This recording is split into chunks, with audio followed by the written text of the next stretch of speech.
Who is the enemy in the Blair Witch Project? When you play the recent game by Bloober Team, it would be easy to say that Carver was the real enemy of the game, and you would be right. But you could also say that Ellis's PTSD was the actual foe, and you'd still be right. Or even the tree monsters. They all take center stage when you play the game.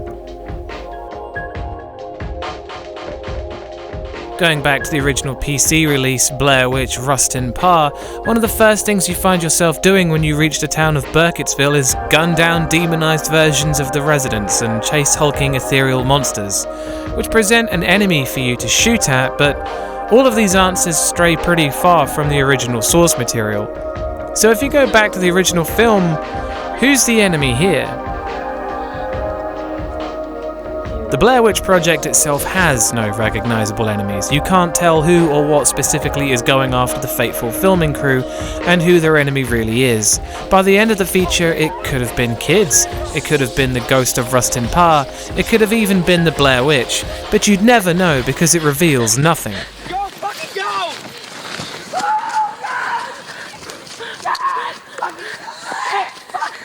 You never see anything. You hear trees cracking in the distance, you hear children laughing, and you see the reactions of people who see things you don't. And that's what makes the film so entertaining, the constant mystery of what actually happened in the footage you witnessed. Sometimes what you don't see is scarier than what you do, and by the end of the film it's difficult to say what took place. All you have is some confusing footage and some speculation over the Blair Witch, who was never proven to exist. The film plays out with the viewer taking the role of someone witnessing the events via the camera, which isn't really possible in a video game. It can't be interactive and still have the player witnessing the events passively to call it a game. So, by default, the player will be able to view whatever the threat is because they're in control, which removes all of the mystery of what's happening.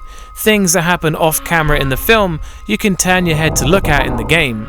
Whilst never seeing the Blair Witch in the film may have frustrated the viewer, being able to look straight at her will have ruined the mystery and suspense.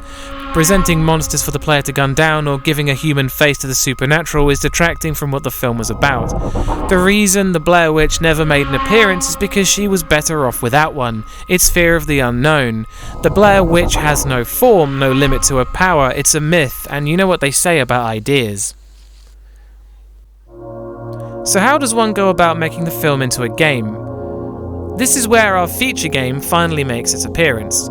The House in the Woods is a short indie game based on the Blair Witch Project. Unlike the original PC games or the Bloober Team game, The House in the Woods gets things right by sticking to what made the original film what it was. The game shows you so little and lets your imagination run wild. It masters the feeling of being lost in the woods despite providing you with a compass, and once you find the house, it manages to direct your attention to the action without ever revealing what's happening by using sound effects to lead the player to believe they just missed something or someone, or that something is lurking just out of view.